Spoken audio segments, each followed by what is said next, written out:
Hello and good afternoon, Xbox Nation. This is a special edition of Double Barrel Gaming Presents, and obviously the hot ticket of conversation of the day, practically of the year, even one would say of gaming in itself.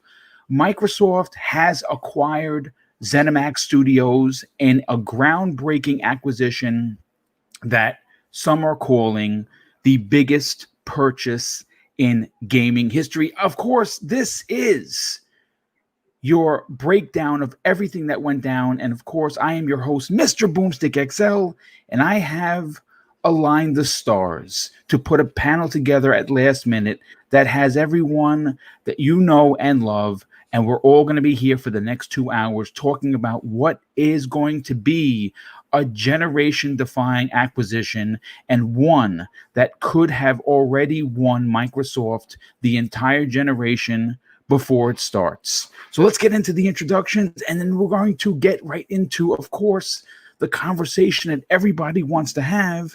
And listen, if you're here, all right, we're already at almost 300 people, and the show just started 5 seconds ago. If you're enjoying this, please hit that like button. And if you want to help this channel grow, put this out on social media. Let people know that we are talking about this. As a matter of fact, I think we might be the first podcast of the circle that we all run in to be talking about this. And we'll be back tonight at 8 p.m. on the new episode of Primetime Gaming to keep the conversation and party going. But let's get into the introductions first. And we're going to start with Zemi Games. Zemi, you are our resident RPG nut, if you will, someone that also calls himself a part-time chef. Please welcome to the show, my brother. Well, I'm definitely a nut, and I'm definitely a lover of RPGs, so I have to agree 100% with that introduction. Boom. Super excited to be here. Thank you so much for ringing up my phone earlier this morning as I was laying in bed, because I most certainly would have not wanted to miss out on this podcast. I mean, Xbox, Bethesda, I'm here. Yeah, it's pretty insane. You know, real quick before we forget them, first of all, Mighty Ryan not only was here in the chat early, he drops an outstanding $5 super chat. Says Xbox has no games, meme is dead. All hail Phil, Maximus, Dominus, now Aurelius, Spencer, and I think we're gonna have to get a fourth name in there, and King will come up with that eventually. And speaking of kings, not only is he's taken the time from his Moon Knight King of Statues debut, which he's going to be doing, which I believe he just finished filming. He's here to not only talk about Xbox and smiling from ear to ear with that fancy beard of his, but he's also here to talk from the businessman perspective, which is why we love having him on. King, welcome to the show. Thank you, Boom. I can't wait to dig into the stuff. And thank you for pointing out that Moon Knight. I just finished unboxing them. XM Moon Knight. It's going to be a really good King Statues this week. I got to do the mix down and the final editing. But of course, Boom, as soon as you call me, you definitely know I was answering the call. So.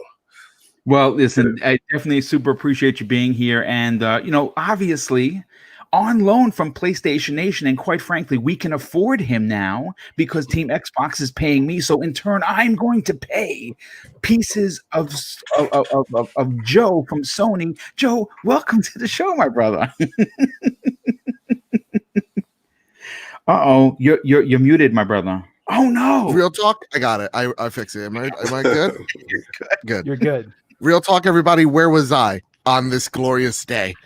I was eating a homemade egg and turkey bacon sandwich. Delicious. When I got this news, and it's going to be a day to remember. This is going to change things. This is the biggest acquisition in gaming history, and I'm with some of the best people to celebrate it. So let's do this, we guys. definitely appreciate the compliment, and we consider you to be a part of that conversation as being the best of the best. And this is why we enjoy having you a part of these shows, because you do keep it real. And when you talk from a gamer's heart point of view, and that is something that cannot be faked. So thank you for, of course, being here. Next up, you know him as someone that I call Superman. As a matter of fact, he is making his rounds as being the voice of the people, and he's here today to talk to us. Dreadpool, welcome to the program, my friend.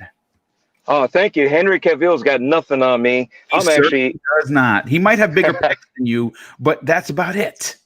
I don't know. They might be muscular pecs, but I definitely wear the cape underneath my uniform when I'm at work, and I am here. So yeah, excited to be here. Well, Can't wait. it's definitely great to have you a part of the show. We missed you on Friday. In fact, we missed Joe on Friday as well, and it's great to have you guys part of again an Xbox gaming celebration unlike anything we've ever seen before, and rounding out this unbelievable stacked panel. And I believe this is someone that you should definitely look into. I'd like to call him an up and coming star within the content creation community. You know him as the voice of the Xbox Factor podcast, as well as several other endeavors. Please welcome Viche. What's going on, dude? Good morning, Boom. Yeah, no, everything's really good. I'm really looking forward to the show, and thank you so much for inviting me back again. Well, it's great to have you on this show. This is going to go down in at least for me personally as a content creator as an audience that I've never had before. We are already at almost 600 people here, and the show just started. I mean, this is we're going into the realm of RDX numbers, and we know who RDX is.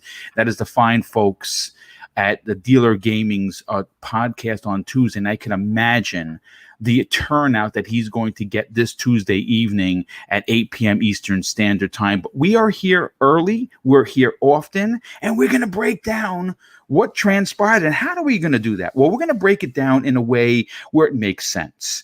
And I kind of just want to start off with some of the tweets and the responses that have come out of the people involved. And we're going to start with Phil Spencer. And his tweet went like this. Xbox and Bethesda have worked together for years. We share similar passions and beliefs. Proud to welcome them to Team Xbox. Excited on how we'll advance gaming together for players everywhere. Now, in an article that was written by Phil Spencer that was posted on Xbox Wire that I have in the show notes if you didn't read it yourself, I pulled a couple of bullet points out that I want to talk about, and then we're going to get into what Pete Hines of Bethesda had to say. And this is coming from Phil Spencer. He says, "Today is a special day as we welcome some of the most accomplished studios in gaming history to Xbox. We are thrilled to announce that Microsoft has entered into an agreement to acquire Zenimax Media, parent company of Bethesda Softworks. As one of the largest, most critically acclaimed, privately held game developers and publishers in the world, Bethesda is an incredibly talented group of 2,300 people worldwide who make up some of the most accomplished creative studios in our industry across Bethesda Softworks, Bethesda Game Studios, ID Software, Zenimax Online Studios, Arcane, Machina Games, Tango Gameworks, Alpha Dog, and Roundhouse Studios. These are the teams responsible for franchises like The Elder Scrolls, Fallout, Wolfenstein, Doom, Dishonored, Prey, Quake, Starfield, and many more. Please join me in welcoming our friends at Bethesda to Team Xbox." Now, King, I'm going to start with you because one of the points of contention in this conversation is there was talk for a long time that Phil Spencer was not the right man to lead Xbox. And I called that bullshit from the beginning, and so did you. And if I want to just kind of rewind time for a second and look back to pre-E3 2018, where Microsoft had 6 first-party studios for them. They are currently now, post-E3 2018, King David, are sitting at 23 plus studios. And I say plus because apparently there's more announcements coming. What are your thoughts on the biggest acquisition in the history of gaming? Are you guys gonna start putting respect on his name yet? I mean, how many times do I have to yell his name from the top of the mountain before you hear me? I told you his name was Phil Dominus Maximus Aurelius Spencer, and I said it, and people laughed. Oh, you're calling him Aurelius? You're calling him Dominus? I'm telling you, what he has done for a company, and I'm talking about Xbox division. I'm not talking about Microsoft, because Xbox was on the verge of gone. All right, on the verge of gone. Look at the turnaround under the leadership. You understand? Under the proper leadership, It's insane. Yeah. I told people a long time ago that Xbox future was bright. They laughed, they mocked, they said, "Bright? How do you listen?" You guys are worrying about the now, right now. I was looking at chess moves, and he was making chess moves, future moves ahead. So when you have to navigate around individuals that are in the company that's trying to sabotage you, at the same time that you're trying to get control of the company and build it up to a point that it's back to respectability, while people are trying to sabotage you. They're supposed to be on your team. Now, you notice that when certain people are not on that team anymore, Xbox is flourishing. Now, I know those are darts, and y'all can take them as whoever y'all choose. But I know once he got the money man on his side, Satya, and I told y'all before, that was a key move, a very key strategy to get to the big boy table. Xbox was relegated to the little boy table at Thanksgiving. You know what that little boy table is. That's the one that the kids get to sit at. You ever been at that in-between age where you're like 13 to 15 and you can't sit at the big people table, and you're sitting at the little people table with your legs is above the table, your knees is bent up, and you just sitting I'm 28 and they put me there anyway, and I'm getting real tired of it. Serious? Yeah. So, Phil's tired of sitting at the little boys table. And when you got a seat at the biggest boys table, it's how much you bringing in and what you earning. I told you Game Pass was key to his strategy. But everybody's like, all they're going to do is put shovelware in there. I remember that. Xbox doesn't have games. Xbox has 26 plus studios now. The games are on the way. When people laughed at me and said, and I was seeing these moves being made. I know about the Bethesda thing, but I didn't want to believe that it would be that grandiose, because you have dreams of stuff like this. He's making your dreams happen. Now, enough bloviating. I'm going to tell you strategy. This is strategy. Now, all this week, everybody's talking about the PlayStation stuff. Oh, did you see the show? Even after they lied, even after they bamboozled and hoodwinked their fan base, I still saw the shields up for them. I got exactly what I wanted from the show: gameplay and price and release date. Okay. Now you had Xbox people and some PlayStation dudes still on the fence. I don't know if I should get an Xbox. This is the 21st of September. The 22nd is tomorrow. The live pre-orders go live tomorrow. This is strategic. It happens a day before you get this information. Any person that was sitting on the fence is over that other side tomorrow in front of GameStop, Best Buy, wherever the hell you can pre-order. They are there with bells on. Trust me, I'm telling you right now. They're sitting at the computers. Their phones is ready, locked and loaded. But this is not initially about the sellout right now. That's those were going to sell anyway. This is about future strategy, pigeonholing your competition into a little box, so where they're no longer a factor. Because you hear the conversation now, oh, we're going to still put the games multi-plat on other consoles. Xbox will be the lead console, it's more powerful. Xbox will be the home console, it's more powerful. I'm gonna keep telling you it's more powerful. So when Digital Foundry gets a hold of these games and compares, why would you spend $70 for a game that you're going to get free in Game Pass and it's a superior version? Yeah, that's a great point. That's a great point. We're at a point right now where the chess moves are limiting the spaces for the competition to move. When they tell you other shoes will drop, At what point in time can Sony survive on their IPs alone?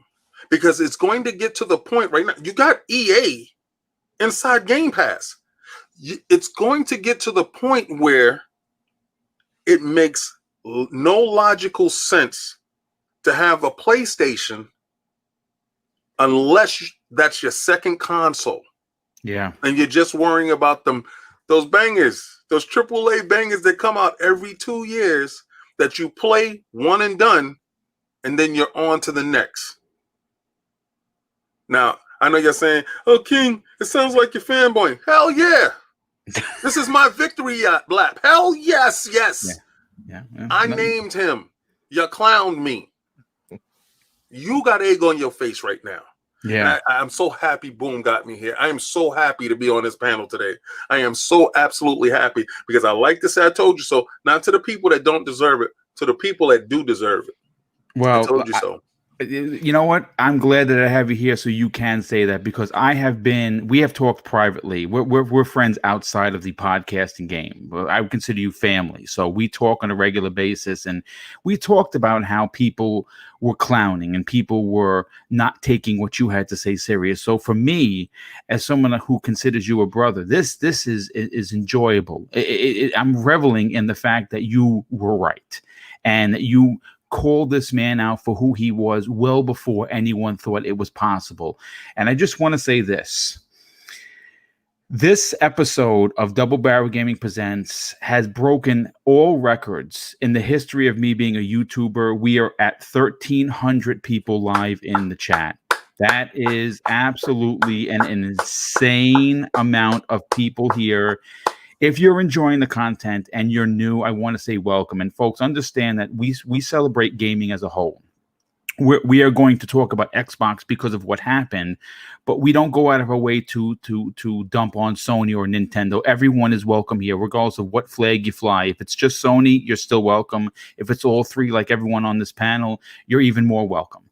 We celebrate gaming. So if you're new and you're just tuning in, please consider hitting the subscribe button. I do lots of live content. As a matter of fact, 4 live shows will be produced this week. One of which is going to have the Xbox Pope making his first appearance ever on the Double Barrel Gaming Network. And we'll be talking to him about his new company on Thursday. And of course, we'll be back here tonight on Double Barrel Gaming for primetime gaming.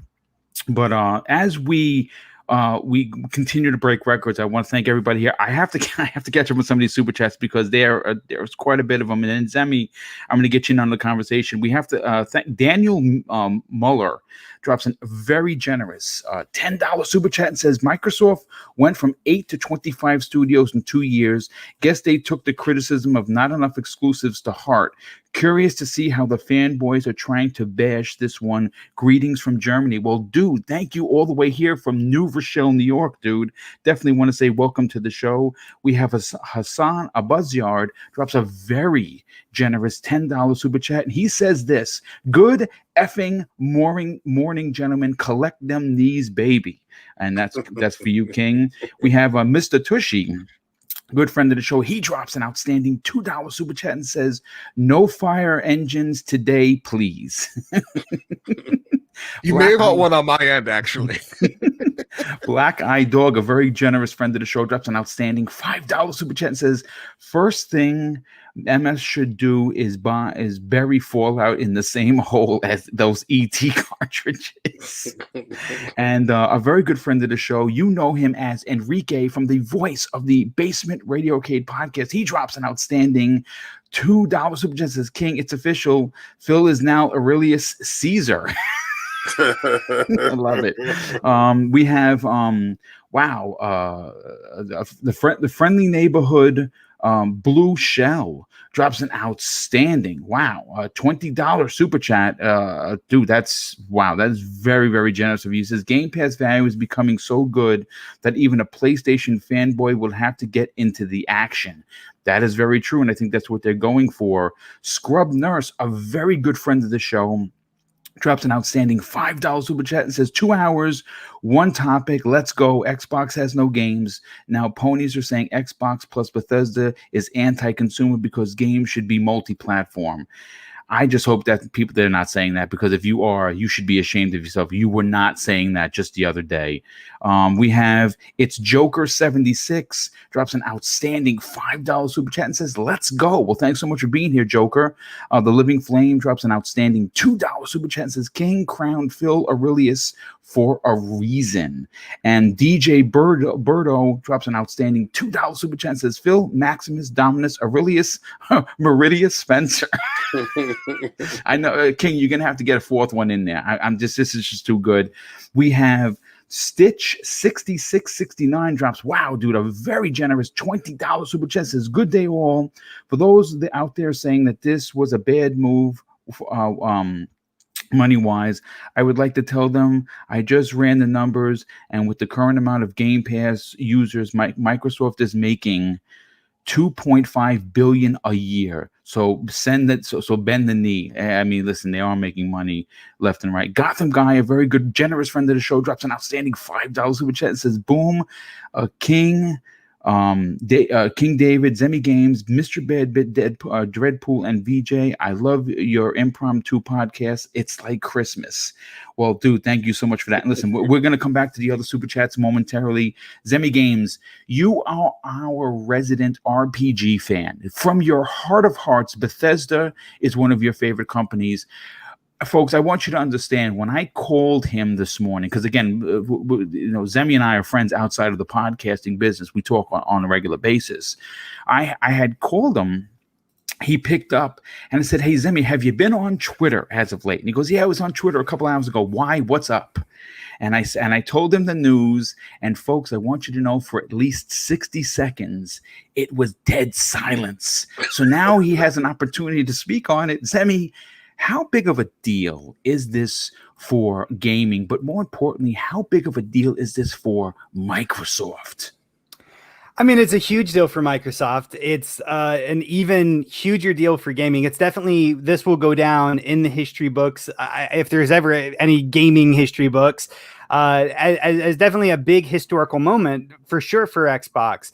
I mean, this is literally a mic drop moment if we have ever seen it. I mean, Xbox might as well have just, Phil Spencer might as well have just walked out on a stage, picked up the microphone, said, we have Bethesda, and just dropped that mic and walked off. Right? Like, that is literally what just happened. This is huge. This is absolutely positively huge. Elder Scrolls, right? Like, this game was so successful, people, they were thinking about selling it on a smart fridge, right? Like, I mean, seriously though, like Elder Scrolls is so widely, successful and has such a huge fan base. To get this as a first party game, not just a first party game, but a first party game that is going on Xbox Game Pass day and date at no additional cost.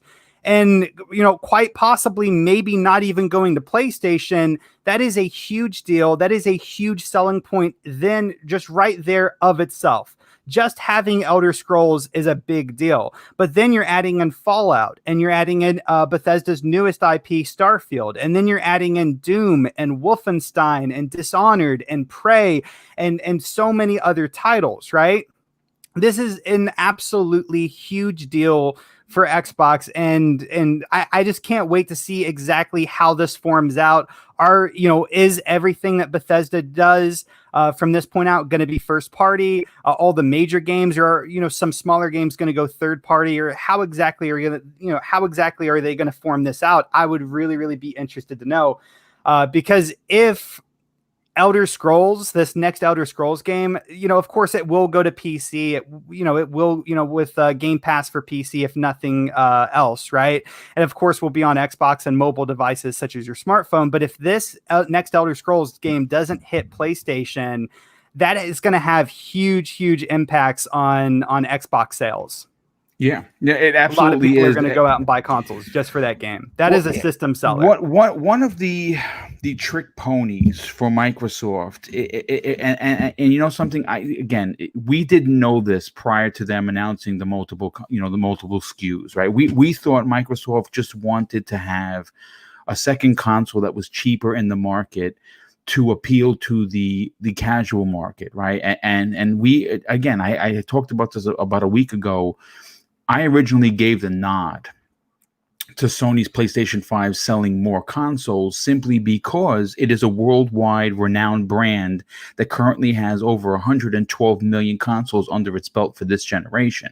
So it's a well-built brand that has recognition unlike anything else. And I mean, like, if you were to say, video games, older folks may say Nintendo, diehards may say Xbox, but the casual market would probably say PlayStation. PlayStation equates with video games because it is the more discussed console. It is the most revered console when you're talking to the casual market. But this changes things, and I want to go right to Mr. Badbit. Now, Mr. Badbit, you obviously are our PlayStation representative, and we love having you on this show because you get to, not only are you a fan of Sony's work, but you're also a fan of Microsoft's work. And when prior to going live on this show, you were talking about the ramifications of this deal.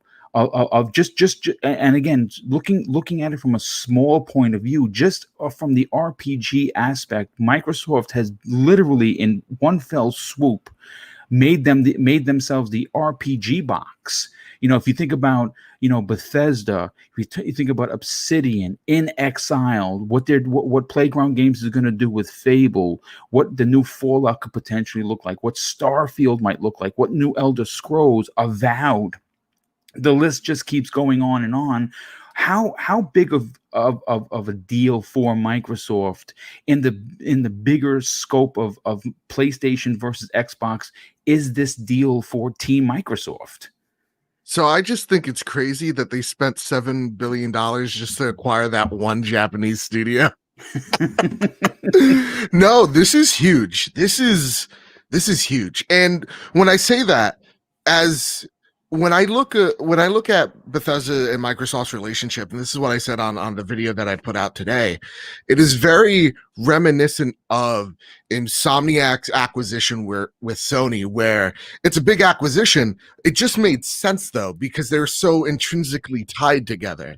When I think of Bethesda, I do think of Microsoft. I do think of Xbox. That's mainly because a lot of my memories are with, Elder Scrolls, right? You have Morrowind, you have Skyrim. All those memories for me are on my Xbox. And when I think of Fallout, I'm thinking Xbox. So, seeing that PR release from Phil Spencer talking about the partnership that they've had for decades, it really makes sense where this company fits in the portfolio of the Xbox team, where it's a big get, but like it just makes sense for both parties involved. So right then and there, I think Bethesda being a publisher and them buying them out. And look, if people are worried because you play on another platform or you're waiting for the Doom Eternal Switch port, if your platform's still going to be supported, rightfully so. You have, like, I know my co-host Kyle is just like, I don't like this because that means I don't know what this means, right? Like, but he's respecting that move. He's respecting that play by Microsoft. And from what I've understood, Bethesda's been looking for a buyout since January. Prior, but that's when we first got wind of it. Yeah. The rumors at the time was PlayStation, and that died at the end of March. And so now seeing this acquisition, I'm very happy that it is Microsoft, because when I'm thinking of Bethesda as a third-party publisher, outside of id and Machine Games, that's where I really love their content. When it comes to like some of their other first-party IPs, or for studio IPs, they don't typically land as well. Like Dishonored 2 didn't land as well. Mm-hmm. Evil Within didn't land that well. Prey didn't land well. And so I'm interested to see where Microsoft takes them, because those are the studios I was worried for, because those new IPs weren't hitting the way Bethesda thought they should have. So I'm really happy to see Microsoft take care of them as well, bring them into the fold. And then the other thing, just like as a fan, just think about it. Just close your eyes, just entertain this idea, this thought, a Machine Games Halo game. Like that is, oh my God. Like the people behind Doom, behind Wolfenstein making a Halo game. Jesus, that would be that is my heaven. That would be freaking phenomenal. But it is a pretty interesting proposition when you think that the tech, like the ID tech, is coming along with. I mean, just look at how good Doom ran. You know what I'm saying? Like we're not saying that that's going to happen to Halo. What I'm saying is that what you're saying, Joe, makes a lot of sense, though, that some of that talented mindset could easily be transitioned over to other Microsoft IPs. But again, it is an unbelievable proposition when you look at where Microsoft was and where they are today. And that's the best thing, is that I think Xbox fans have reassurance, even more so than ever, that they are in this to win this. Yeah. They have that we're going to war mindset without saying it. You're seeing them, like you see big companies like Stadia, or Google come in with Stadia, and a year into it, we're like, where are the games? And Microsoft consistently proves over the past 2 years alone that they're here. They're here for your dollar. And what I think this means more so than anything, because I know it's a case-by-case basis in terms of exclusivity with them, but like, just think of this. Just think of it. Like Elder Scrolls, probably that IP's too big. It probably will be multi-platform. Think of this proposition here. New Elder Scrolls comes out, right? You have the option of buying it on PlayStation for $70, or you can go, hey gang, $15 a month. You just got it here.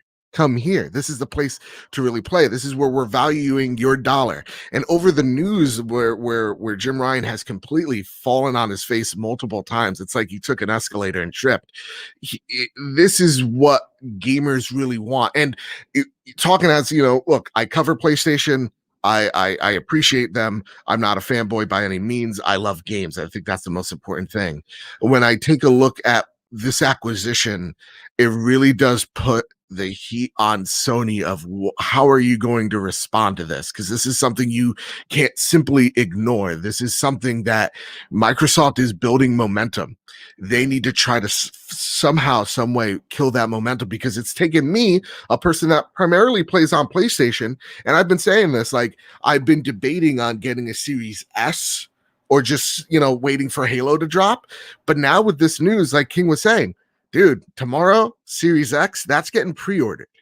Like that's happening. And I can't be the only person that doesn't have strong allegiances one way or the other that's now taking a look at Microsoft at a more serious lens than ever before. Because like Spider-Man, Miles Morales, all that, God of War is great. But Microsoft just acquired Doom. Microsoft just acquired Elder Scrolls. Microsoft just acquired Fallout.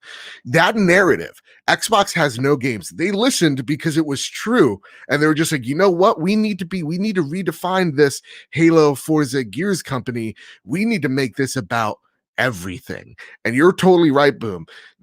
At the end of the day, we're seeing now RPGs being lined up. Who knows? Maybe New Vegas 2 is going to happen with Obsidian now. But now we're seeing RPGs line up. Huge, awesome, talented companies working on these games, and they're on the Xbox platform. That can no longer be ignored. Microsoft is no longer going to be the, games as service company. This is a huge moment for them. And congratulations to the Xbox fans who stuck it out. Your Kings, your Booms, who, Phil Spencer when Xbox was at their lowest, really took this ship and made an armada. Like that's how well he's made Xbox brand. He is really just brought this company from the brink to a major competitor that you cannot ignore in the span of a few years. Props to him, man. He's a true visionary. Yeah, and that's me done stroking his ego. Yeah, no. We definitely appreciate you being as candid as it is, and obviously, listen, dude, the truth is the truth. I want to bring Dreadpool into the conversation, but before I do Dreadpool, I want to just read the statement from Pete Hines, who is, of course, at Bethesda. He says, today at Bethesda, we're joining. He says, okay, let me just start over. Today, as we announced, at Bethesda is joining the Microsoft Xbox family. And I wanted to share some thoughts on what that means for all of us. And he says this: when you work at a place for as long as I have worked at Bethesda, just a month short of 21 years, you see some things. Chief among them is change. When I started, Bethesda was not much more than a handful of people. The team working on Morrowind fit in a couple of offices, and there were probably 6 or 7 of us spread across everything else. So why the change? Because it allows us to make an even better games going forward. Microsoft is an incredible partner and offers access to resources that will make us a better publisher and developer. We believe that means better games for you to play. Simply put, we believe that change is an important part of getting better. We believe in pushing ourselves to be better, to innovate, to grow. And he finishes off by saying, I believe in the people that I work with. I believe in the company we have created together. I believe in the communities that we have formed around the games we make. And I believe in today's announcement is just the next in a long line of change in our history that will lead to bigger and better games for all of us. Signed, Pete Hines, SVP Global Marketing Communications of Bethesda. So, Dreadpool, when you hear this, again, it's a lot of corporate speak for sure. But the reality is that this is an industry changing event. This is something that 30 days from now, we're going to be talking about. And like Joe said, and I want this to, Joe, I'm so glad that you said this, because this really does put a spotlight on the mindset of the gaming community, not the segregated Xbox versus PlayStation and PlayStation versus Nintendo. No, the gaming community, meaning a gamer like yourself, might have changed their mind on buying an Xbox. And that's a big deal. Dreadpool, what are your thoughts on this, brother? Well, from what he said, like you said, it's all corporate speak. But did you hear in the corporate speak anything that sounded like doubt? No. Like, no. should I be doing this? Because of Game Pass. We heard that Xbox was dying. They should get rid of it. Yeah, was it dying? We didn't want to believe it because we believed in it. You know what I'm saying? So not having the studios, and it's always the same three. The same three that we always hear about. And they've done more than that and expanded on it. It's thriving. It's not a never was anymore with Game Pass. With his corporate speak on posting that, it sounds confident. That was part of the whole thing with Xbox is they're promoting their developers. They're giving money to where it needs to go. And with them bringing these guys on, these guys know how to polish games. They bring out big world games and they still have a load of polish. So the cross training between all of these guys, if you're in the artwork or if you're in the development for the coding, all this stuff is gonna work out better for Xbox, obviously. And that's the beauty of this is we're getting so much more than just Bethesda or Zenimax. You know what I mean? We're getting so much more that people cannot equate with when you talk about melding everybody in underneath an umbrella where they can go anywhere they want and learn from others and that are top in their field. So this is I mean, King and Badbit have already said the other stuff already. It's like I'm gonna be repeating myself, even with Zemi, being quiet. It's like, how do you? I don't know. Were you quiet, Zemi, or were you just screaming at a high pitch? Because I don't know. I might have been quiet. I can imagine. I can imagine somebody just going, "Wah!" Like, you know what I mean? Just high pitch, and the dog's looking around like, what? I would have done that probably, but I was at work. I dropped my egg sandwich. That's what I did. I'll tell you this. I was visiting.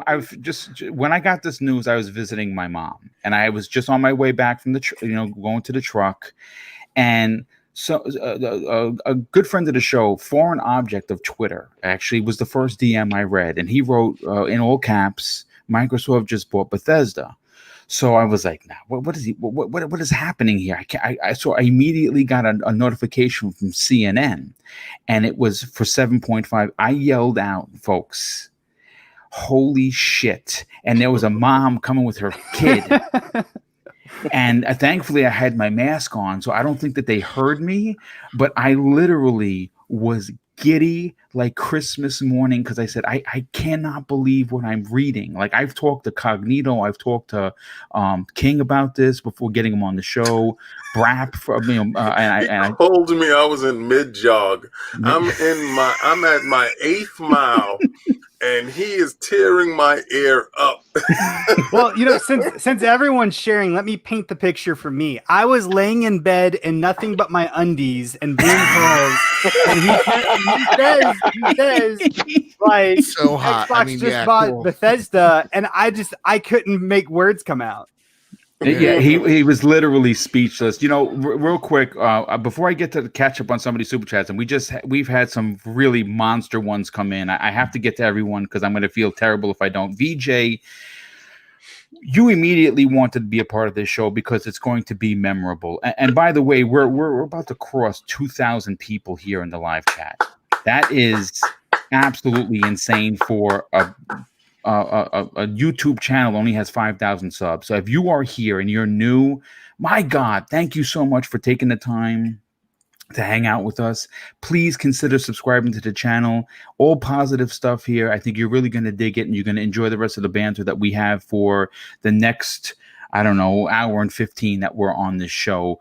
VJ, when you hear the investment of $7 billion with a B in Microsoft, if I think it's safe to say that if anyone had doubt in the legitimacy of Xbox Game Pass and the statement, in my opinion, has been made to all Xbox gamers and potentially new Xbox gamers that they are here to stay and they are taking this investment serious.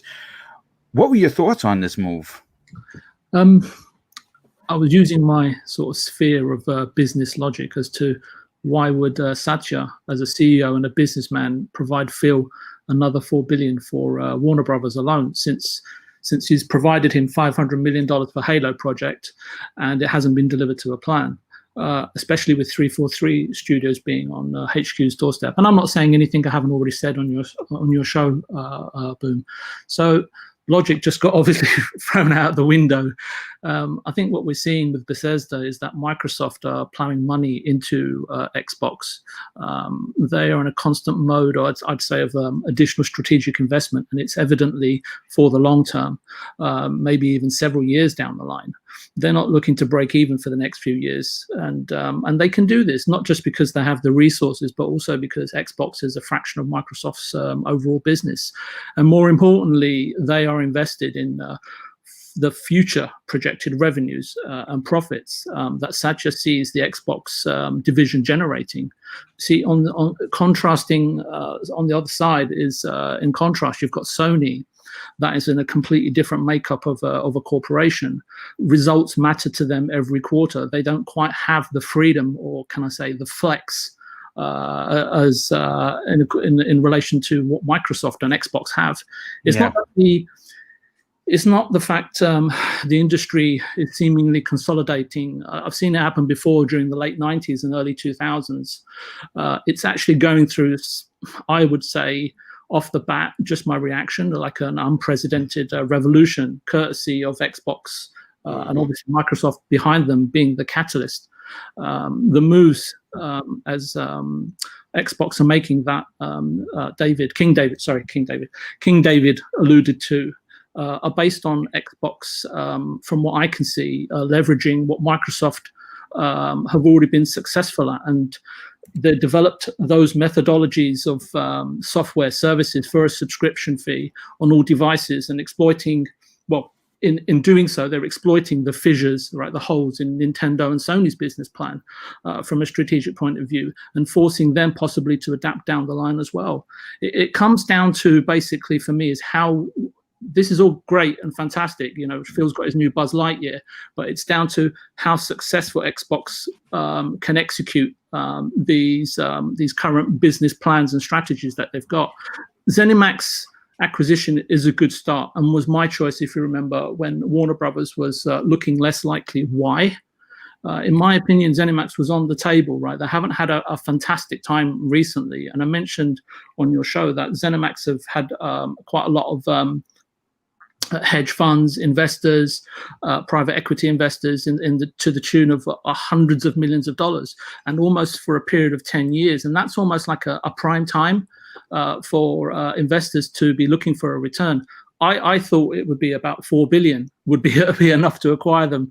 However, I'm pretty sure that Xbox have played a hefty premium, which Microsoft can indulge in, right? They can indulge Xbox for now in order to do so. And then you've got like the studios, right? You've got another 2,300, I think you mentioned, Boom. Yeah, 2,300 developers being added between all those the 8 studios. Yes. Yeah, and if you look at the number, Boom, it's adding to an already 3,000 strong army of employees at Xbox that exist at the moment. That's an increase of what, 75%, something around that area. Yeah, it's 70, about 75%. That's a great point. Yeah, in manpower, not just in manpower, but overhead. It's pretty eye-catching. It's the sort of number that I would look at and see it's more of a merger. You don't normally see these in an acquisition, right? It's normally these numbers come up in a merger of two companies. So the industry, in my opinion, is quickly consolidating. It makes you wonder what the future holds.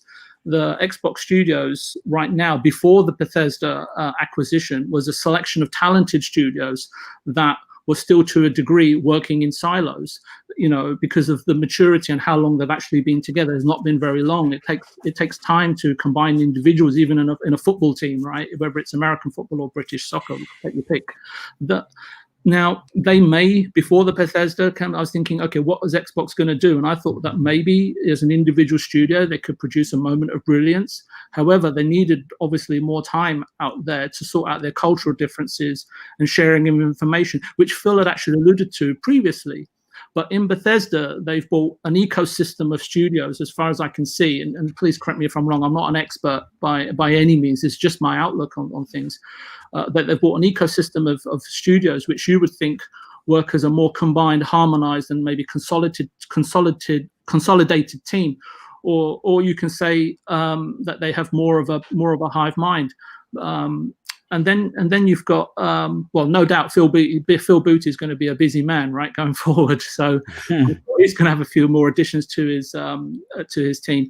And just to close out on my point is it consolidates Game Pass, right? The digital playground buffet, you know, catering for all gamers from all walks of life with all types of genres, even further. If Game Pass was akin, and I think this was one of the first podcasts that I was on with you, Boom, and I was talking about Microsoft Office and comparing it to Game Pass. So if Game Pass was akin to Microsoft Office without Excel, Outlook, or PowerPoint, they've certainly eliminated those shortcomings in my eyes only. And again, everyone's going to have their own opinion, right? Because games and the types of games that you play is all very, very subjective. If people thought Game Pass was not sustainable, a $7.5 billion further investment says Xbox, or actually even Microsoft and Xbox, believe it will be further down the line. I've said it before, even pre this acquisition, that if you run some high-level elementary numbers, and I think I did so on your show, Boom, you can see that it is possible to be sustainable. And you look at Sony's, you know, $750 million or $1 billion rumored. You know, that they were looking to spend on securing sort of timed exclusives or whatever, pales in comparison to this. What this acquisition shows me is it makes Xbox's ability to deliver a far greater hardware install base this upcoming generation. It's where I believe the considerable amount of profits lie over the next 7 to 10 years, besides subscriptions being a predictable revenue stream, which all companies would love to have, right? I'm really intrigued as to the launch quantities Microsoft have prepared, right? Because this is obviously not something that's just come out of the blue over a weekend. You know, it's obviously been in the works for quite a considerable amount of time. And we've known, and to be fair to you, Boom, you've said for the 2 or 3 months that I've been on your show that Microsoft do need, more studios. Yes. They need to become a more rounded out company, and they don't have 10 to 20 years, right? Like Sony and Nintendo have had in terms of developing studios, finding out what works, preparing well-known brands, being in the public eye, building up the goodwill. And I think Microsoft, given their resources and what they've put Xbox fans through over the last sort of 7 or 8 years, is this is a perfect gift to say sorry and thank you, and let's move forward together. It's going to be fascinating moving forward, but I'm a bit concerned that I've been talking for too long, Boom. So no, not at all. Listen, this is a conversational podcast. I mean, listen, what I want to do before I'm moving on to the next topic is attempt, and I really mean attempt. The super chats, folks.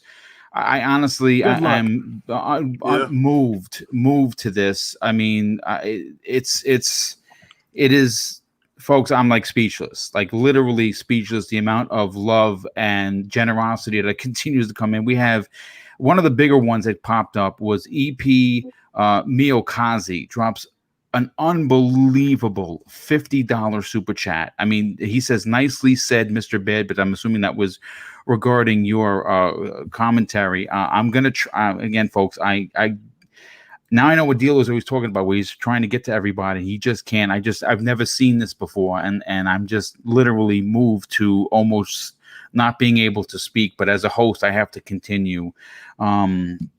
We have Clutch Man drops an outstanding $5 super chat. Thank you for that. Hazard Man, the narcissist, drops a $10 super chat. Shane Jakowski drops a $5 super chat. Nico drops a $2 super chat. Scrub Nurse drops another outstanding $5 super chat. A good friend of the show and generous friend of the show, Pixel Bit G, drops a $5 super chat.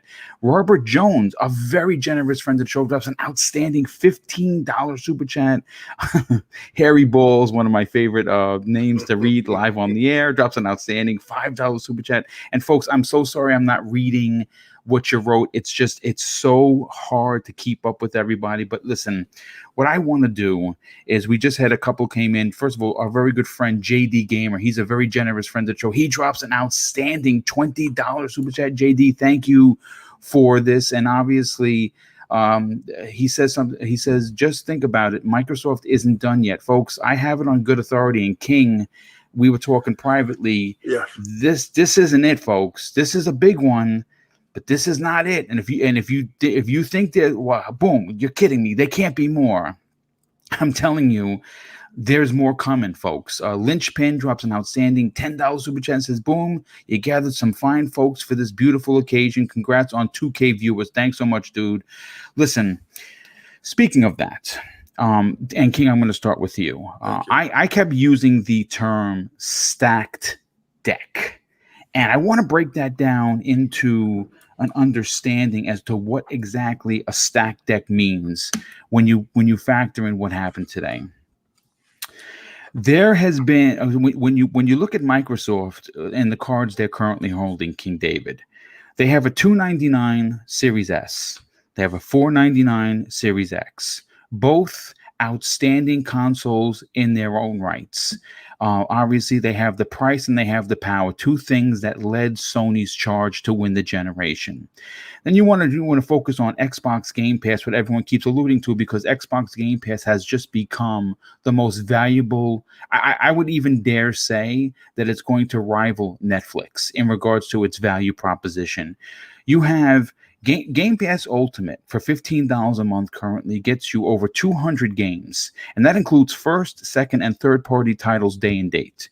You also have EA Play, King David, that was just added. You have Xbox Live, the most secured online gaming service in the market, and you have Project X Cloud. And on top of that, on top of these outstanding aces, right, you have that was just announced that Xbox All Access is launching in 12 regions. Now, I want people to understand something. Mm-hmm. The program is releasing in more regions than the PlayStation 5 is releasing its console. They're only releasing in 7 regions to start. Microsoft, according to the latest, is releasing in 36 countries on November 10th. These are, folks, I want you to understand something. This isn't me to piling on Sony. This is trying to make you understand that this is a 100% roles reversal from 2013. Microsoft is Sony and Sony is Microsoft in the exact same scenario. Microsoft launched in 6 regions. Sony launched in 23. This is an unbelievable turn of events. And if all you had was what I just said without Zenimax, it would be a giant W the size of the White House sitting on someone's lawn. The L's are gone. You can't see the L's. You know why? Because the L's are currently sitting under that giant W. Now you add Zenimax to the conversation. King, what does this say for Xbox when you look at the cards that they are currently holding against the industry as a whole? To eloquent some of the points and highlight some of the points that VJ Viewpoint Gaming talked about. Let me explain how Phil got to the big chair. They stopped reporting numbers. Yeah. You stop playing into the strengths of your competitor. Then you change the narrative. We're worrying about engagement because you know your strength is engagement. This is no diss to Sony. It's a casual box. The PlayStation 4 is a casual box. A lot of people purchased it to hang out with their friends or whatever because the numbers indicate that their services aren't as supported as the base is, the install base indicates, right? If you have PlayStation now, it's 2 million people and you have 125, let's say 150. Let's say you have 150. But if you have 2 million that is subscribed to your service, your premier service on your box, that means that you're not hitting even 1% of your fan base, your base. So Microsoft knows multi-plats and engagement. We can talk about that. So we can pull those points up and we can show how we're beating the competition here. What stands out to me is, besides the RPG games, the Western RPG games, right? Quake, Doom, Wolfenstein. Yeah. These games, Quake by itself, its multiplayer by itself, can drive engagement numbers. Doom multiplayer can drive engagement numbers. So what do you really want to do? Like, you really want to get your console to the point that when you go to these tournaments and stuff like that, your console is being highlighted, and your console is being talked about, and your console is being put on a pedestal and being promoted without needing money from you to promote it. It's strategically placing your console in a great light. So now once the engagement numbers, you want your console to be the casual box, i.e. the $299. Once you have the price point, you're basically assuring yourself a win. Then you have the power narrative. So when any tech company shows your software against a competitor's software, your software should outshine it. If it's the same game, like if you say Marvel Avengers running on a Series X and running on a PlayStation 5, the X should outpace it. And if it does, then the narrative changes, right? So now you got price point and you got power. We know those things won a whole generation. Indeed. But you alluded to availability. Microsoft was not available in all the regions Sony was. Yep. And I told you availability is what is going to drive the market, because if you go in a store and you have your $500 in your pocket and you see a PlayStation available, but you ask for your X and it's not there, you want to go home with a shiny object. The odds on you walking out that store without a shiny object is probably 50-50, or probably, I say 80-20. If you're a diehard, you're going to hold on to that 20%. I'll be back.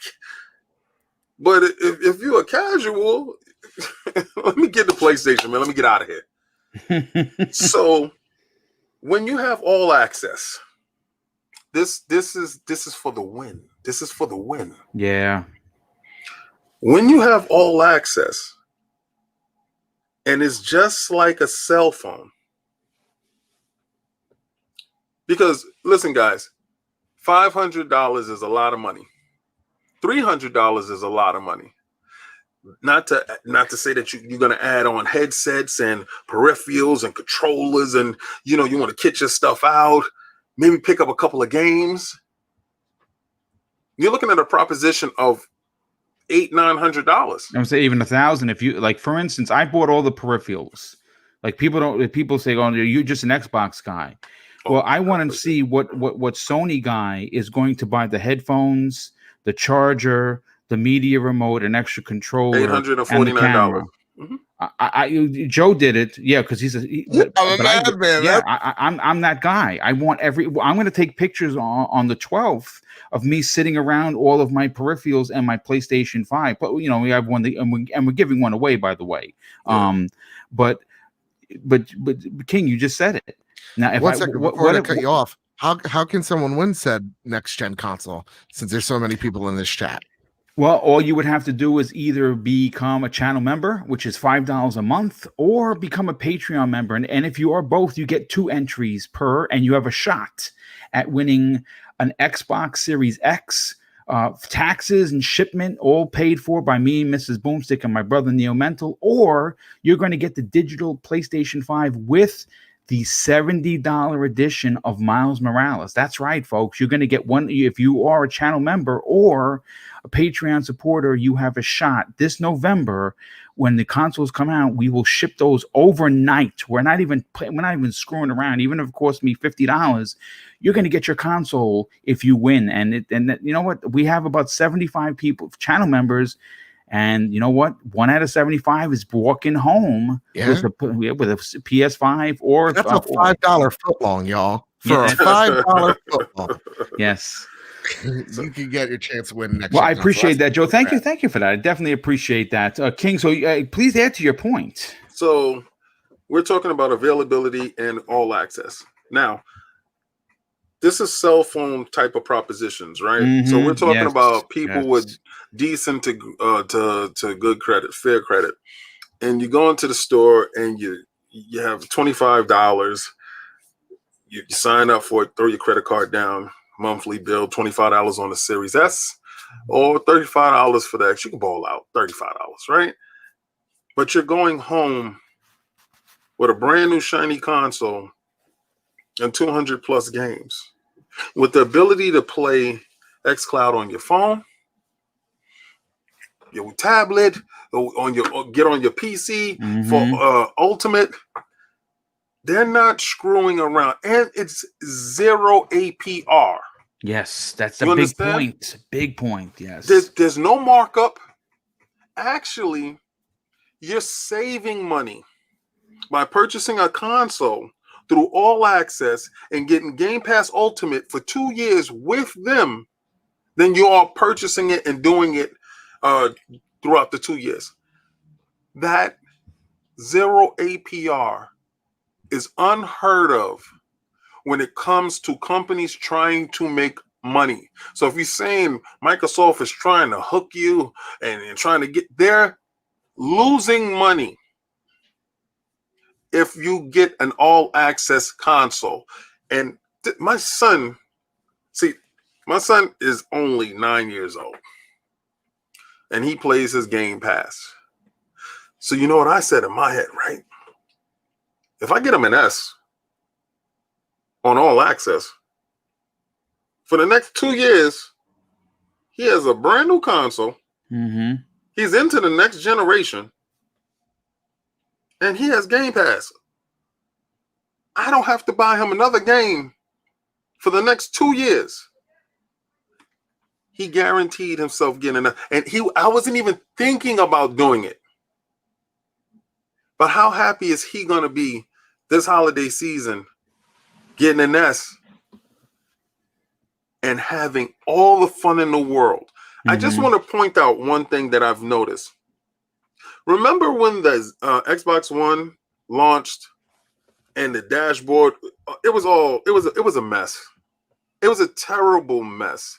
When the user interface was laggy, because they started from ground zero. Like, they trashed everything from the 360 and they went over to the Xbox One, and everything, it wasn't what you were used to. What I've noticed, what Microsoft has done now, they have a soft rollout. If you look at the user interface on your Xbox right now, that's the same user interface that you're going to have on your Series S and your Series X. So the transition this time will not be jarring. It won't interrupt. And this is when leadership comes into play. Remember, there's different leadership going on at Sony right now, and they have to work out the kinks there. This man has lived through rebuilding, building, and pushing forward. You're seeing the availability proposition. You're seeing the price point, and you're seeing the power. Now the acquisitions with game studios, you're seeing the games are coming. The RPG section is lit. It's just lit. The first person proposition in gaming, you know what I really screamed for today when I got off the phone with you? I didn't buy Doom. I saved a boatload of money sticking and holding on to my point, because I knew in my heart Doom was coming. I said, come hella high water, I was going to get it, and it's going to show up, and I can get back into Elder Scrolls. Gaming wins today. No matter what side of the fence you're on. If Xbox is your second system, get your Game Pass. Gaming wins. If it's your primary system, you don't have Game Pass now, trust me, you have Game Pass tomorrow. It's a win. And we You know who wins today, King? I win winner. today because I get to wear this mask live on camera. That's who wins today. Only Boom. Only Boom.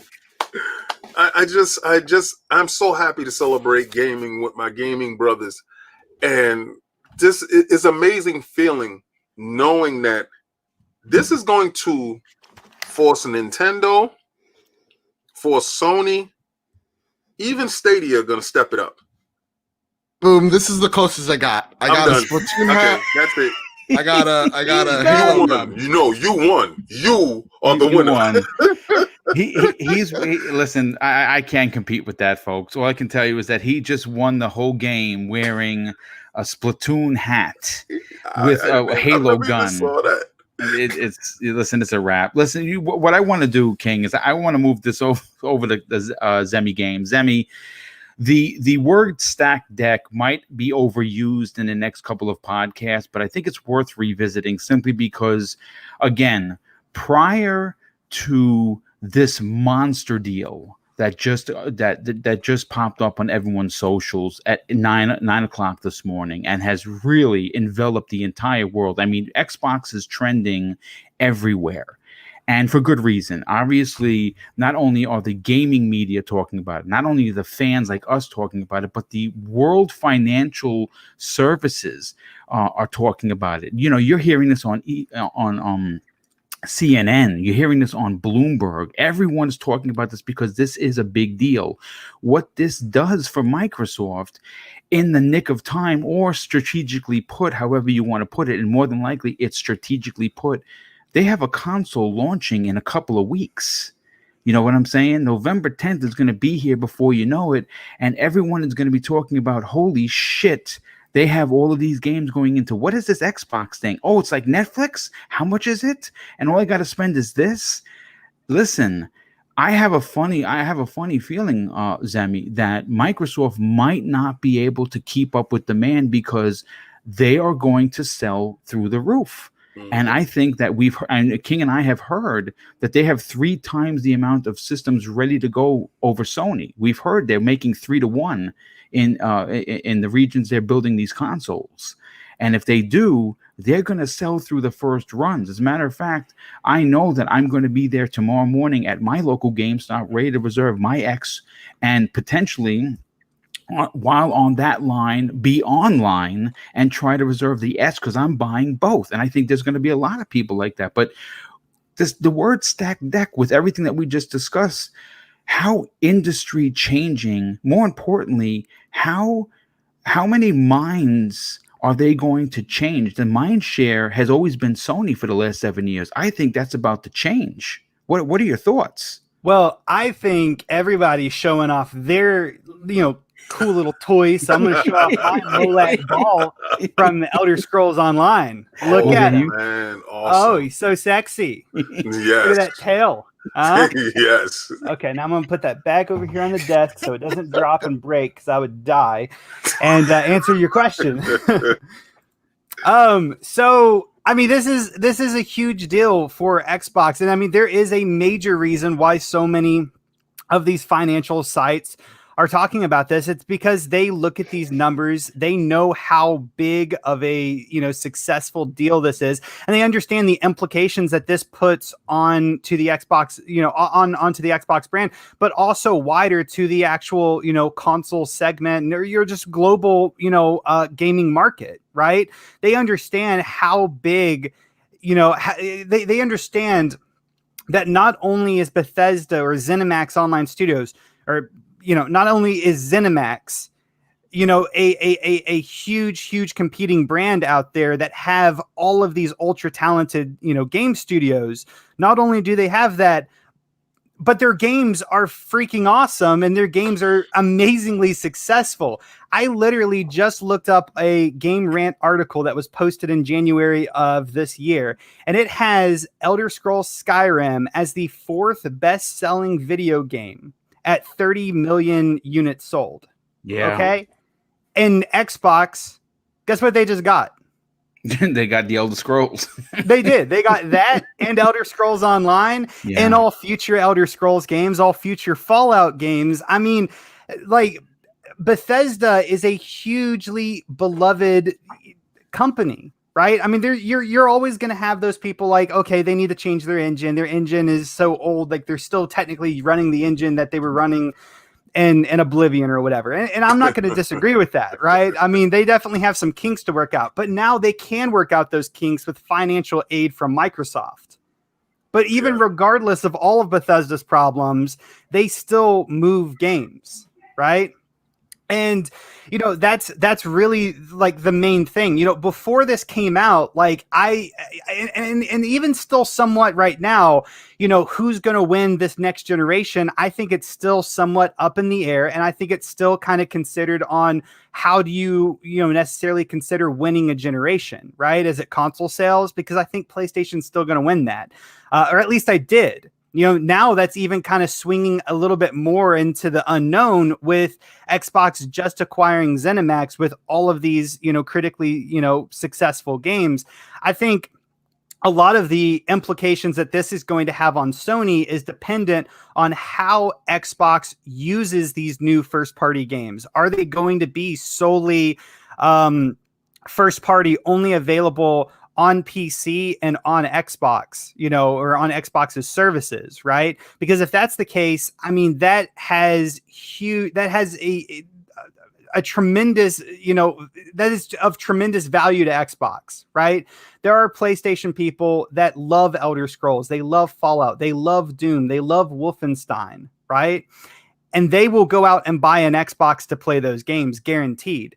And that is why like all of these big companies are all these big financial sites are talking about this. It's because they look at these numbers, they understand, how many units are sold of each of these games, and they just understand the numbers behind all of this. And Xbox just got a freaking golden goose. Yeah, indeed. A golden goose is it might be considered an understatement. Real quick, we had a super chat come in from a good friend of the show, Kay Asante, and he says something so frustrated. Now media talking about ZeniMax games staying multi-plats. No one said that when Sony bought Insomniac Games. Enough with the double standard. And I want to answer that question thanks to, of course, many people have DM'd me. Now, there's been some questions as to the exclusives for the PlayStation 5 that are timed in both Deathloop and Ghostwire Tokyo. Phil Spencer has come out and said that he is going to honor those deals, that he's not going to renege on those deals or change anything according to the because of the purchase. And this is what he says: future Bethesda games will be on Xbox and PC and other consoles on a case by case basis. So understand that what's probably going to happen is maybe they'll put some smaller titles on there, but I could imagine that the next Elder Scrolls, the next Doom, the next Fallout, those are going to remain exclusive to Xbox and be on PC and Xbox Game Pass, respectively. And you know what? I mean, again, if the media is going to run with this, then the media is as pathetic as we all thought that they are. And if you can't champion Microsoft for making this move, then my suggestion is do not support any of these jokers. Or these I would say just in defense of that, because I can understand that. Just for Insomniac was known for being Jesus the Morrowind. Insomniac's known for being with PlayStation. Like they've had some few exceptions over the years, but generally, like public perception, they were always a Sony studio for sure. I understand wanting to ask a question of a studio that's always been multi-plat, of like where you're going with that, but also understand that like it is so early for that question. The deal's not done yet until Q2. That's June 30th of next year, so the ink hasn't dried. There's still a lot of work that needs to be done there. So you know what, Joe, they're saying case by case, they're just saying like, hold your horses. Yeah. Well, I mean, Joe, being that you are in the conversation, let's bring you and keep you here. When you look at what the word stack deck means, and Semi, I have to say, I'm very impressed with your collection. He's out of control. He's absolutely out of control. Wow, he even has the gold coin. You are fans, and when he says that's his favorite company. That's his favorite company. I turn around and I just see a little bobblehead. Well, at least it's not something else that's shaking in his hand. Let's just say that. Baby. Hold on a second. This is a PG show. Send me, you have something to show us. Joe. Oh, he might not be wearing pants. Hopefully he keeps his pants on. This is not a rated X show. Some people might want it to be, but no, we're going to keep it family friendly. Joe, stack deck is a term, again, like I said, is going to be used. I want your opinion on what that means for gaming, but more importantly, what that means for Microsoft based on the chess moves, as King has been saying, that Phil is making. Again, this is the long-term plan that Phil Spencer had laid out that people didn't have the patience to wait for, that people left Xbox because they thought Phil wasn't the right guy because he wasn't doing enough talking. And now, he's like what I like to consider someone that's walking tall, but and walking silently, but carrying a very big stick in his hand. Mm. What are your thoughts on this? I think I was one of those people. Like, I left the Xbox ecosystem beginning of this generation because they did not mirror what I wanted to see in a game publisher and a game manufacturer. So I left not because of Phil Spencer. I left because of Don Matrick. And many people did because that guy was a boob. Yeah, sure. Exactly. So like looking at what Phil has done, always as even on the other aisle as preferring PlayStation this gen, always looking at what Phil's doing with with a lot of respect, understanding that, like, yeah, he is trying to change this industry. Now, like, again, not to stroke his ego or anything like that done there, but like when we're talking about stacked deck, I think this is the perfect time to say this. This is kind of what you want from if you're rooting for a company.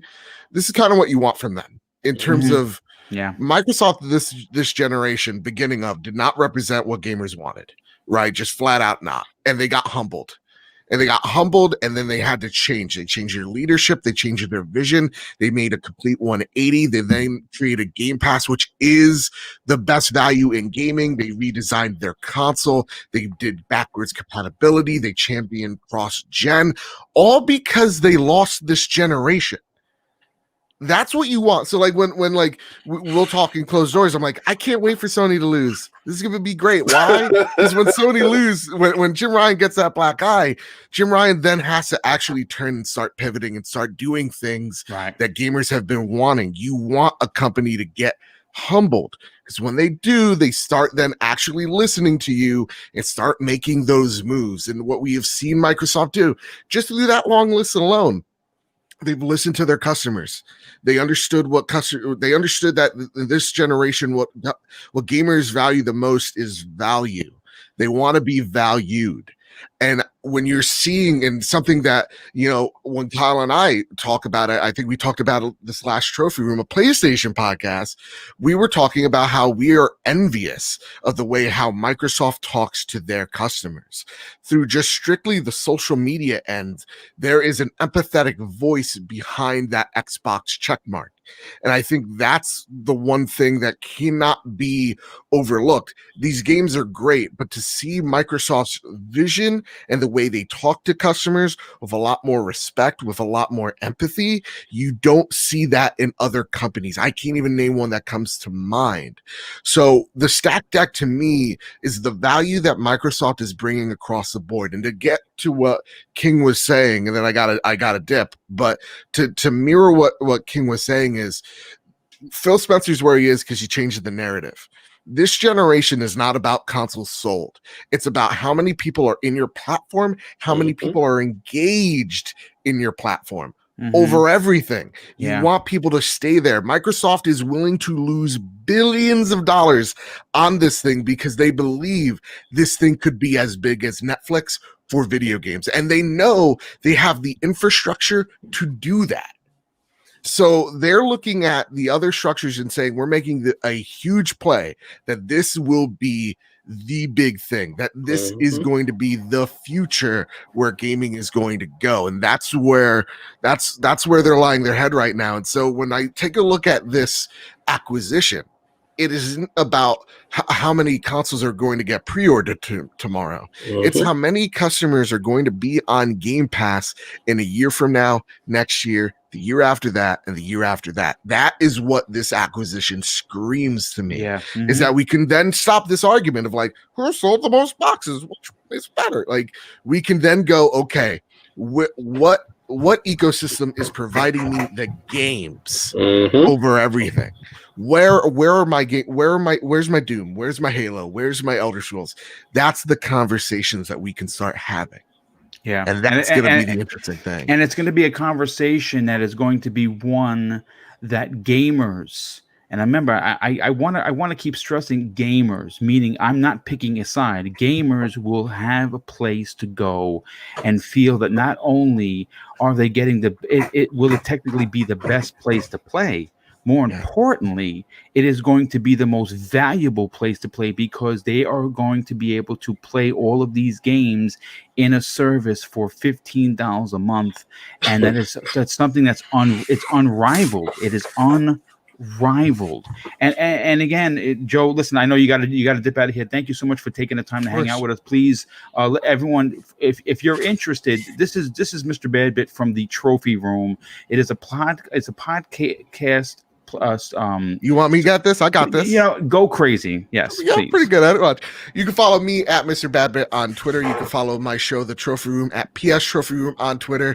You can watch my content over at Badbit Games, where we just talk about what's going on today. Bethesda Microsoft buyout, Mhm. and where you can watch the video version of my podcast, The Trophy Room, a PlayStation podcast made by the players for the players, where each and every Thursday, me and my best friend Kyle talk about the latest, the greatest in all things PlayStation. You can catch The Trophy Room on YouTube, on Spotify, on Apple Podcasts, wherever you find your podcasts, you can find The Trophy Room there. All that said, guys, I love you all so much. We love you too, brother. Congratulations. Thank you so much. Boom. Everybody in the chat, thank you. Everybody here, thank you all so much. Love you. Peace out. We'll definitely see you soon, brother. Thank you so much, as always. Dreadpool, let's bring you into the conversation, because obviously you like to look at these things from a business point of view. And when you say business, Microsoft is making. He's got the mask on. Good on you for making the mask, covering that big old beard. Microsoft is making moves, and what's interesting about this is that from both perspectives, it's big. It's a big splash in the industry right now because they have a console launching. So, Xbox All Access, Xbox Game Pass, the value behind Xbox Game Pass, the future of the business with 23 first-party studios. That is the flash in the pan now, and it's exciting because the console launches in 7 weeks. But what's interesting is they've grabbed both ends of the spectrum.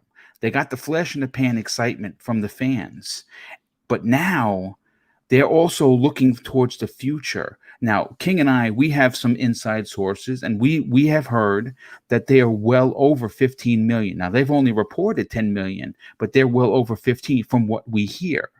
Now, it's easy to suggest that that's maybe someone's opinion, but we know better, King and I. And if they're already at 15 million, hearing this news, hearing how many more Xbox consoles could be in the wild because of a $300 price point, and you add Bethesda joining Xbox Game Studios for first party, wow, now you're talking about a business proposition unlike anything we've ever seen. What are your thoughts on the stacked deck for the industry as a whole? Well, it's all about getting it out there, So right now they're they're popular because of, the news, right? And we're getting the word out there. We are, as a group, are getting it out there. They tweeted something to let us know, and what are we doing? We're running away with it. We're letting everybody know. I've actually had people that are not in the community come up to me and be like, "Hey, did you hear about this?" And I'm like, "Yes." You know what I mean? So to hear that it's going out there and just in the public, the general public are starting to hear about this. I'm still getting, obviously you saw me bounce earlier because I had so much information coming through on my phone from people texting me and sending me messages and trying to call me. That's, it was like, there's just too much going on. And with this, you've got the quality games that we talked about earlier. You've got the name recognition from Bethesda and their brands that they have for their games, so it's you look at it where not only is it a console thing, look at all the other areas that are only going to be going with xCloud, and xCloud is still there. Everybody keeps forgetting about it, for the most part. They're all concerned about the console. Xbox is not concerned about the console. They're concerned about the people that are in the ecosystem. Okay, so you still got PC. Don't forget those guys, right? So you got everything coming in. So like we said before, a $300 system, that would work for somebody over there on the other side of the world where they don't have that kind of money and they're more invested into the handheld of playing on your phone or playing on a Switch. Well, now for just as much money as a Switch, you can also play at the best performance, maybe not the best graphics because it is a 1440p machine. You're going to be able to play it there on your TV, let alone the app that's on their TV if they're buying a Samsung TV. So it's getting the word out there that there's quality games, there's more games. So right now it's not just wait for it. We just got a whole bunch of games coming in that we don't have to wait for anymore. You know what I mean? Mm-hmm. And they still have their library of games in the background that they're working on coming in also. So we went from, fillers, every couple months, and this is our logic early on, right? I feel us every couple months and every, quarter year we would see, or 3 months we would see a banger per se. You know what I mean? A big title. So and obviously Xbox's big titles haven't had that polish for whatever reason, that little minute detail of polish that everybody's nitpicking for. But guess what? Now they can actually sit there and polish the game and not have to worry about it. And you got the greatest company out there that says, when it's done, we'll release it. You know what I mean? Mm-hmm. And what do? They like to release a game. Oh, by the way, it's today. Not only are we telling you about this game, here it is. You can buy it today. So when you see that they could keep a secret with their games, they can produce quality games, and they can bring that into the ecosystem. And yet we're all hyped about all this. I mean, it's just going to trickle money in all over the place. Yeah, it really is. And that's one of the things is everybody keeps forgetting diversification. That's what Xbox is doing. They're diversifying. Not only do we have to have Lionhead Studios only making Fable, where they started faltering and everybody was all upset that they got rid of them. What do you do now? Now you have nobody. Now you get rid of another company. Now you have nobody again.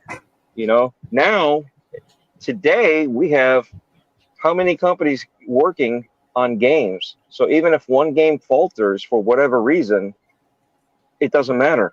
It could be pushed out of sight, out of mind. We've got so much more coming in at us.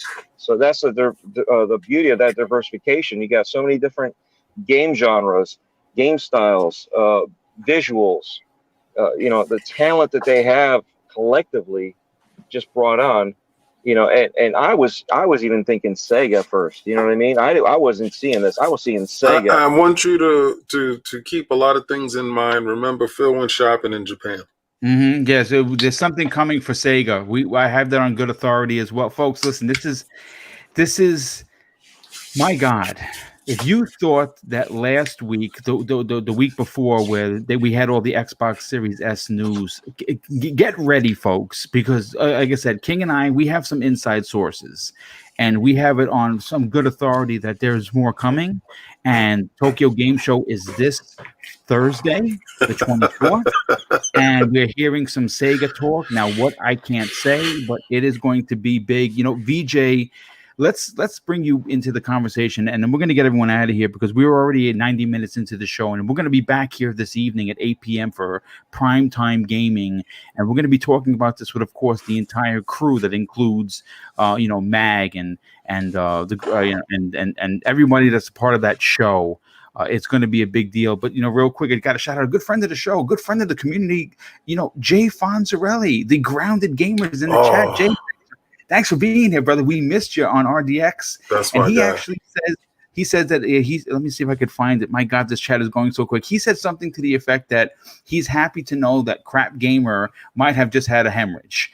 And I have to agree with that because that is hilarious. We also have to thank a new channel member, Nick. Welcome to the Double Barrel Gamer, brother. Thank you so much for that. Nice. But VJ, when you've heard everyone's comments, you know everything that we are doing in regards to trying to hash out a very logically thought conversation, because like I said, we can just go fanboy here and just completely spout out both ends, but what we're trying to do is make this a constructive conversation, and I think that we've done a fantastic job. And I'd like you to close out this amazing record-breaking show for Double Barrel Gaming, where we had over 2,000 people in the chat, which is insane. And of course, the super chats, I feel like a heel that I didn't get to everybody, but folks, there was just so many of them. I apologize from the bottom of my heart. Thank you for supporting Double Barrel Gaming in the way that you guys and gals did today. But VJ, again, stacked deck, I don't necessarily think, after hearing everyone's opinions, actually covers what Microsoft did today on top of what they were already doing prior to the launch of both of these new consoles. Where does the industry go from here, and how big of a deal has Microsoft cornered the market? A pretty loaded question, isn't it? I was to King David and Mr. Bad. But of course, it's unprecedented, right? It is one of those things that shakes up the industry, and I'm not an expert, right, to tell you, oh, this is how it's all going to pan out and this is the fallout. It's something that's going to unravel, and the story of it is all going to present itself over the next weeks on podcasts, on the next months, and who knows if Microsoft will turn around and top this in the next few months. I have no idea. Yeah, they've got the resources to do it, right? It's not as if they don't. So, but there was a couple of points that King David and Mr. Badbit made that I caught. Sorry, because I was in and out of the room. And Xbox are always looking to get back in the game, right? And they've obviously adopted tactics successfully employed by Microsoft corporate. And to me, it was out of necessity, Boom, right, that they had to make these moves. Xbox has really had no choice but to disrupt the status quo and pretty much radicalize the whole industry, right, in terms of where we are today, and we're actually witnessing it, right, which is great in itself. Especially since we've seen them go head to head, and going back to what King David said in terms of that they stopped reported numbers. They said, look, let's stop. We know we're done with this system here. Right, we know we're going to support them going forward because of scalable engines and development stuff. I don't want to go into all that right now. I had that chat yesterday and that done my head in. But instead of going head to head with Sony and Nintendo, it's consistently left them in third place. So why, for me, the Game Pass initiative, which has been going on a lot longer, right, than we know, right, and we know it's become a very important pillar, right. It's important because. Not just because of what it offers to the community and fans, but for Microsoft, it definitely offers a more predictable revenue and profits, right? And Xbox, from outside looking in, right, and I haven't really been on the scene for that long, Boom, have a very broad strategy and are taking strides in developing their hardware install base, increasing subscribers for Game Pass. They're rebuilding the Xbox brand, which I think is absolutely the most critical thing, because let's be honest, right? The Xbox install base in the US isn't that far behind where Sony was for a really long time, right? It's only overseas where they've really taken, incredible amounts of damage, and if not gone really backwards. But we'll come on to that in just in a minute. So, but they can rebuild all this. They can increase subscribers. They can definitely eclipse the install base of the Xbox One and maybe even the Xbox 360, because they have so many great initiatives such as Xbox All Access, allowing consumers to acquire hardware, right, without having to bust the bank. And Mr. King David alluded to, like, even $300 is a lot of money these days. And then you've got xCloud and Game Pass. But Bethesda is no doubt a big step in achieving the overarching goals, right, that Phil and Satya have, right, for the Xbox division. It's a very wide and very broad strategic plan with multiple entry points, whether you're online, whether you've got a box and sitting in front of your TV screen. You've got systems and avenues to market. You've got a wide variety of games and genres, from indie games to blockbusters, almost like a digital buffet, available anytime, any place, and almost any device. And now it's been supplemented with some of the biggest franchises. Can I say that, Boom? Because I'm not as familiar. Can I say that those are some of the biggest franchises? Would that be fair? Right? Yes. Yeah. So yeah, it'd be very fair. Yeah, please help me out. Zemi. He said that's accurate. That's very accurate. Yes, sir. Yes, sir. Keep talking. I'm liking what you're saying, VJ. Yeah, Keep going. Please do jump in, because as I said, I'm not an expert. I'm not as well versed in all aspects, right? I don't know everything, right? So any support would be helpful, just so that the people in the chat are getting the right information. The Xbox business strategy is similar to their hardware Series X hardware in itself, as it has a very wide bandwidth and pure brute force, right? And it's kind of mimics their business strategy in terms of what they're doing, as well as the hardware itself. Sorry, that's the analogy that I kind of just popped in my head. Maybe not a very good one. There are just so many good initiatives, as I said, at play and planned going forward. Xbox, however, have Game Pass via xCloud, and I know that Dreadpool just pointed on that point, and there is and I know some people may have caught it, may have not, but he made an excellent point there on all devices, because it can be on all devices, and the potential to reverse the damage in Asia still sticks in my mind. And how can they reverse that? It's not just a very powerful and consistent and expansive way to keep the Xbox brand and Game Pass in the public view via mobile phones. And I mentioned this last time, right? Like, how many times a day do you look at your phone? It's a strategy to have casual gamers experience Game Pass for a free month or 2 months or 3 months or whatever they decide to do in all of the 22 or is it 22 territories or 21 territories that they've rolled this out into, who don't usually play console games and are considering to pay the $12 to $15 subscription fee for Game Pass and the hundreds of games, right? And blockbusters now, which everyone can see that are there. But also, if they can get them to pay an extra $10 and say, look, not only can you access all these games on your phone that you're looking to pay $12 to $15 per month for, but for another $10, you can own a Series S and redefine your gaming experience entirely in front of your own TV screen, or not just on your mobile device or your pad, right? The chessboard, sorry to take one of Mr. King David's analogies, the chessboard is set up nicely for Xbox, but there's always work to be done. And you know me, Boom, I'm very cautious and very approximate, right, when I approach these things, right? And xCloud to me is super important, especially in the EMEA territories and Asia Pacific and the Asia Pacific region. EMEA meaning Europe, Middle East, and Africa. And just to give you an example, the amount of work that needs to be done. We know that Sony has sold somewhere like 10 million units in Japan. Let's just take that for example, right? Xbox One only sold 125,000 compared to the 1.5 million Xbox 360 machines that sold there. And I think for me, and I mentioned this on the show when we were talking about Bethesda previously about the Japanese studio, Shinji Mikami is like an icon over there, right? Right. For me, you know, and he did so much for Capcom, and he did so much for other development guys, and I know some people that work with him and so on and so forth. And Tango Softworks hopefully is one of a handful of Asian-based studios that Phil has his eye on. I know people are saying that install-based console is not as important as it used to be. Until we move completely into Stadia territory, which we're not, because we can see exactly what's happening in there. An install base is a very important part of the whole cake and eating it. And I'm not interested. If I'm Phil, I'm sitting there, or if I'm Satya, I'm not interested in sitting there eating a piece of cake. I want the whole goddamn thing. Blasphemy. Sorry, I don't normally obviously use profanity on your channel, Boom. That's quite all right. Yeah, today's a celebratory day. You can use it. It's a PC or Xbox. Or whatever system is under your TV screen, it's still the ultimate way to experience a game.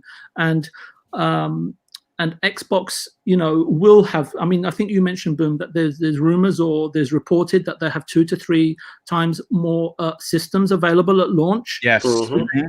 Because they started production in April. And remember when I mentioned to you that component costs around that time, COVID and stuff, and up until the end of June were really expensive. Many were 4 times the price. And the prices of the components only settled back down to normality at the beginning of June, when it's rumored that Sony started. And there were reports at the time that Sony were not willing to pay, right, for those outlandish prices. But Xbox doubled down. At that time, they made a considerable investment on those hardware units, and that's why they have a considerable amount of more units, because they've gone through the production process. They've ironed out any issues that they had in production, and I think that with Sony and what they've been doing and some of the mixed messaging, it's coming out of being unprepared, and that's why you're seeing slip-ups. I'm not saying it's entirely their fault, but when you're under pressure and you have certain things that weren't critical elements in your strategies, those bullet points that weren't quite hit can cause some sort of ripple effects, and unfortunately some of those are bearing out to be negative, right? I'm not saying that they're going to be catastrophic, because Sony have always been kind of slow out of the gate, right, in the first few months, and we've seen reports historically, right, to actually prove that. So, but at the end of the day, as I say, they have an incredible amount of outlets and initiatives going on, and install base. If I'm Satya and if I'm Phil, I want to make sure that I outsell the competition, because at the end of the day, they're going to sell software. The software does give them a huge amount of profits, and a lot of us still want to own the games, regardless of the fact that they're in Game Pass, regardless of the fact you can play it. They do get rotated out, and you want to buy cool accessories, and especially the ones by Xbox Pope and whatnot. And at the end of the day, profit is profit, right? And I think that every corporation, that's the bottom line. So I'll stop there, Boom. Sorry. No, listen, dude. I love the way that you break down things. It really does bring a tremendous amount of value to the show, and it is honestly and truly appreciated. But listen, folks, we are well over 90 minutes. We're closing in on the hour and 46-minute mark. And what I'm going to do is I'm going to call this show, simply because people got things to do, and we're going to be back here this evening to talk about this some more with the entire crew from Primetime Gaming. And of course, that includes Gaming Forte, The Tempest Sun, Cybernox, Clowns, and of course, Mag. And we also have a special guest joining us tonight. Cotton McCast will be joining us to talk about this. And it's funny because I was telling the guys privately, I was up till 1 last night writing. And I was, I had written the show and sent it to everyone that's on Saturday, because I like getting stuff done in advance. And it was I thought it was a well-written show until I proofread it. And I was disgusted with myself. So I stayed up last night instead of playing Avengers, and spent an hour, 90 minutes rewriting the entire show. Well, guess what, folks? That entire show is out the window because of what happened today. I'll try and get that in during the week. But listen, folks, I honestly have to say that I was sitting here as someone that doesn't really look at the numbers. Looking at the numbers, we had over 2,000 people show up over here, which is it's a record-breaking show for this very small podcast. And of course, the super chats that have come in really, honestly, and truly are just like I'm trying to hold it together, like on the air, because it's brought me to an emotional state, because I've never seen this kind of generosity. I mean, the generosity that comes in on a regular basis is. I sometimes feel like I'm not even deserving of it, but what came in today was an overabundance of love and support in a way that I've never seen before. So I want to thank everybody for that. But let's get into the outros, and we'll start with King David. King, you obviously were one of the main grabs for me personally on this show, because it not only gave you a platform to kind of tip your hat and with a smirk on your face, let the audience know that you were right, but to bring more people that want to hear what you have to say to not only the Iron Lords, not only Lords of Gaming.net, but of course to your statue show that you have, which as a matter of fact, you would just finished recording the new episode with Moon Knight. Tell everyone where they can follow you on these awesome platforms, but more importantly, check out you on social media. Well, thanks, Boom, and thanks everybody at the panel. This was a historic and great show. You can find me at King David OTW on Twitter. You can find me at Iron Lords Podcast Sundays at 11 a.m. during football season and 1 p.m. on non-football hours. Also, lordsofgaming.net. The statue show that Boom was talking about is KOS, is King of the Statues. I do that weekly. I drop a new video talking about my personal journey with comic books and the statues that I do collect. So if you see partial of my collection, I have hundreds of statues ranging from different prices, anywhere from $150 to $3,000. So this particular statue in the background, I've been waiting for the statue for so long. It's a holy grail. I'm editing the video now.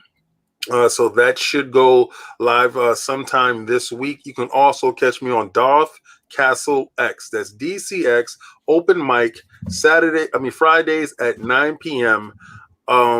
It's a statue show. It's the best statue show in the known universe. Not just because I'm on it. It's because of the cast of people that are rotating in and the consistent cast members that are there. It's a fantastic show. We talk about statues. We talk about comic books. We talk about movies, a different range of topics. Please join me there and join me on Iron Lords Podcast. And check me out on Twitter, where I'm actually snatching up these knees. So if you saw any comments about me taking knees, I go in, I elaborate a whole lot more there. That's it. That's all. But see you there. Oh, Iron Lord Podcast across all social media. That is Twitter. That is Instagram. That is Facebook. That is TikTok. All right, even on TikTok. Yes. So we're there. So check us out. Well, listen, dude, thank you so much for being here. And obviously, yes, if you are a fan of me, you have to be a fan of the Iron Lords podcast, as well as King David, Cognito, and the rest of the amazing crew. That includes a Sovereign and, of course, Addict on there. And they're there every Sunday. And quite frankly, as a content creator, they are my personal favorite show to listen to because they're real, they're honest, and it's always a lot of fun, especially when he's collecting knees. And I think, quite frankly, after all the knees you collected, you're going to be that you're going to have to get some cleanup crews to help you with all those bloody knees, because there's quite a bunch of barrels of them.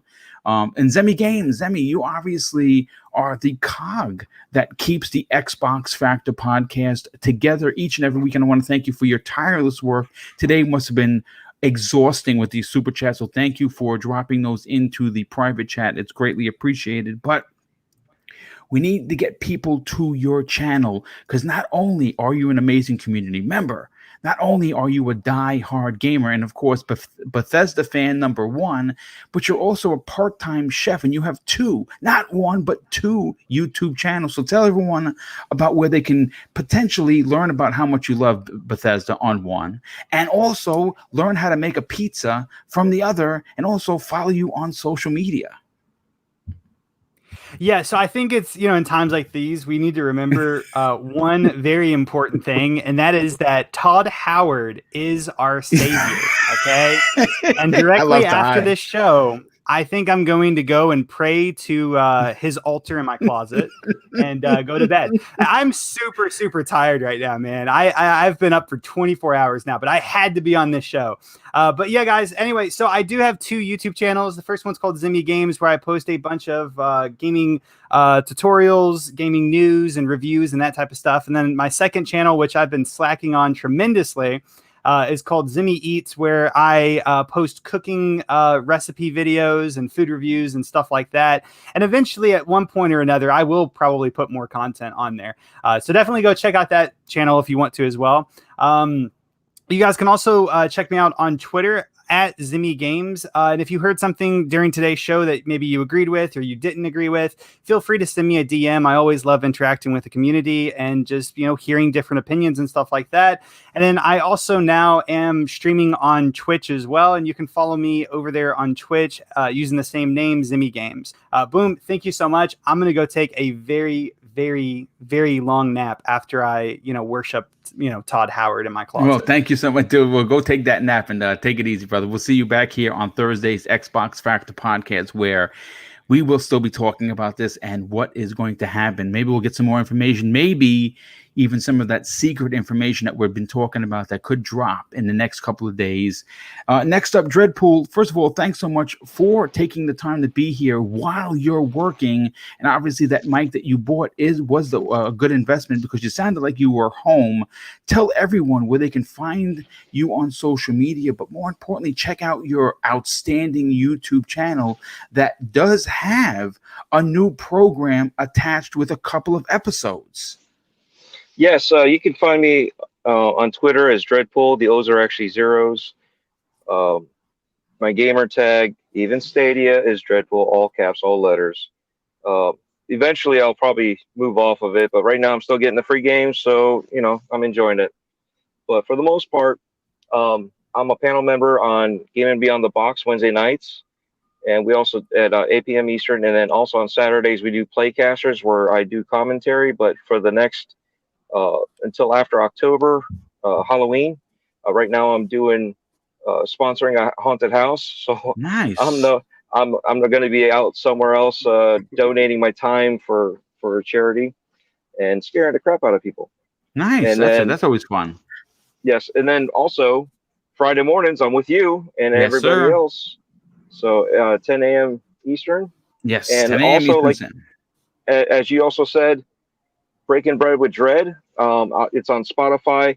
I'm getting information that it's already on Apple, but Nice. it hasn't told me that it's on Apple yet. So, but I have a couple Apple listeners. But so yeah, there's like 9 podcasts that it's being spread out to, and then eventually I'm bringing it over to YouTube with some video clips going on. You know, some imagery, something else, and I'm trying to build up on it and taking some tips and hints from everybody. If anybody wants to message me, you can DM me on Twitter. My DMs are always open for any reason, you know, good, bad, just need an ear to listen to. You know, I'll do what I can. At least I can listen. And, oh, by the way, the last one that I did for Breaking Bread is also your panel member for Monday nights. Yes, Italian that's right. Clowns. That's right. So Italian Clowns. I actually Excellent. sat down 2 hours with them, almost 2 hours. So I had to make it into a double episode. So Well, listen, dude. Obviously, that's something new, something that's going to work for your channel, and obviously, you get a chance to actually meet some other podcasters you've worked with, and sit down and just kind of just shoot the S, if you will. And yes. I think it's an interesting way of podcasting and an interesting way of listening to a podcast. So good on you on that. Congratulations. That seems to be doing very well for you. And last and no way least, someone that I believe is making the rounds as an up and coming podcaster who brings his tremendous knowledge and the way that he breaks down certain situations is amazing to listen to, but more importantly, watch unfold as a host. VJ, tell everyone where they can follow you on social media, but more importantly, check you out on a few of the other shows you're on other than the Xbox Factor podcast on Thursdays. Absolutely, Boom. Thank you. I just want to say thank you to everybody in the chat. Every time I seem to come onto your shows, Boom, my followers increase. I don't have many, but it's amusing to see, and I just want to say a big thank you to everybody that supports me. You can find me on Twitter at Viewpoint Gaming. Zemi, Dreadpool, it's always a pleasure. Lord King David, it was fantastic to finally converse with you, and I've always try to get up really early because I'm over in California to listen to you on a Breakfast with Boom, and boy, you bring the boom. And Mr. Boomstick, I'm so pleased for you. I think if anyone's deserving of the success and hitting that 2,000 number today, it's you. And I'm just really happy just to be here. Well, thank you for that, bro. Appreciate it. And glad that you're a part of it. Yeah, listen, folks, if you appreciate well thought out conversation and you want someone that has seen the industry from both sides of the coin, and I really do mean that, VJ is someone you should follow. He's definitely on does Breakfast with Boom when he's on, and he's been on that before, as well as, of course, his mainstay as the Xbox Factor podcast. He does the panel and the chat justice with his knowledge, but he's also on you're also on Four Guys with Quarters. That's right. But what is the other Xbox show that we need to get people to check out? On Sundays, I'm with the co-hosts of Flap and Puxley, and that's Green Pass Gaming. That's right. Yep, on Sundays. Yeah, Green Pass Gaming, good friends of this show, and they should be good friends of yours. They are some good mates that have Xbox on their minds, and they show's relatively new. It's only about 8 weeks old, and they've recently added VJ, which I think is a tremendous addition. So if you want another positive Xbox podcast, definitely head over and follow them. Flap has been on the show before, and we're going to get him back on. And folks, listen, I want to thank everybody for being here. I want to just wish everyone a fantastic day. Obviously, this was a big day for Xbox gamers, but I think that as a whole, this is a big day for gaming, and it is something that we're going to look back 10 years from now and be able to say we were here talking about it. So thank you for checking out today's show. Hopefully, if you enjoyed today's conversation, you became either you follow me on Twitter or became someone that wants to support Double Barrel Gaming, and you hit that subscribe button, and I can guarantee you're not going to be disappointed with the amount of content that comes out on a weekly basis. It is anywhere between 6 and 8 hours a week of live content, and you can rest assured that every big event we're going to cover.